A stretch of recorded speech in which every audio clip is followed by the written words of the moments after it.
Welcome to Why with Sticks. It happens in an instant. A whiff of sunscreen and you're 8 years old again at the beach, the smell of a certain perfume, and a person you haven't seen in 20 years is suddenly standing right beside you. Fresh rain, an old book, a hospital corridor, one breath, and you're somewhere else entirely, pulled back across years in less than a second. No photograph does this. No song does it quite like this.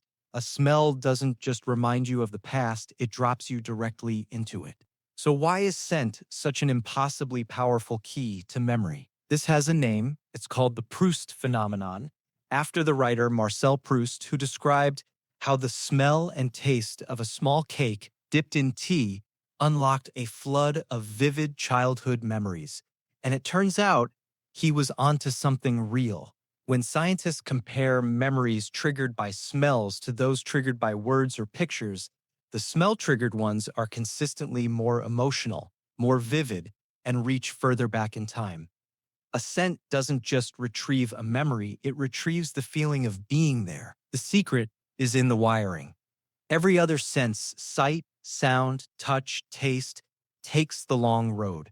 The signals first pass through a kind of central relay station in the brain called the thalamus, which sorts them and forwards them on. But smell is different. Smell is the only sense that skips the relay entirely. Scent signals travel from your nose straight into the deep, ancient parts of the brain. No detour, no middleman. Of all your senses, smell has a private, direct line to the places where memory and emotion are made. And where exactly does that direct line go? To two neighbors sitting right next to the smell processing region. One is the amygdala, the brain's emotion center. The other is the hippocampus, its memory maker. Smell lands in the lap of both at once. That's why scent memories arrive already soaked in feeling. The emotion and the memory were filed together in the same breath. A picture shows you the past. A smell makes you feel it instantly before you've even had time to think. There's another twist. Smell memories are often astonishingly old, reaching back to early childhood. That's because the connections form young. The first time you smell something, your brain ties that scent to whatever is happening around you, a place, a person, a moment. And smells from those first years get locked in deep, often before you even had the words to describe them. So a single scent can carry you past decades of life and set you down in a memory you didn't know you still had. Here's a strange clue to how separate this system is.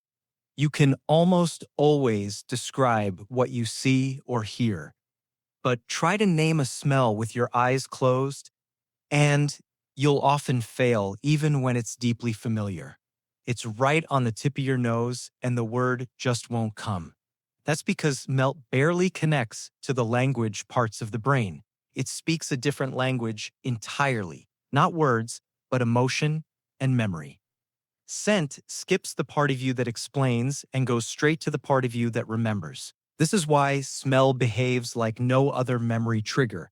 You can't really summon these memories on purpose, the way you'd call up a fact. They ambush you, uninvited, the moment the right scent drifts by. And that power is being put to use. Therapists use familiar smells to help people with dementia reconnect with their past. Scents are studied for easing trauma and woven deliberately into shops and hotels to make you feel a certain way. Your nose, it turns out, is one of the most direct emotional switches you have.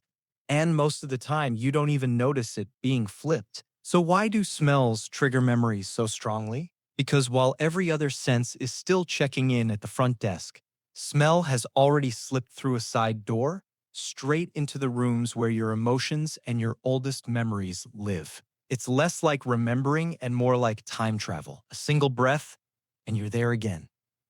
So the next time a passing scent stops you in your tracks and pulls you somewhere far away, don't rush past it. Close your eyes and let your nose take you back. Stay curious, and I'll see you in the next one.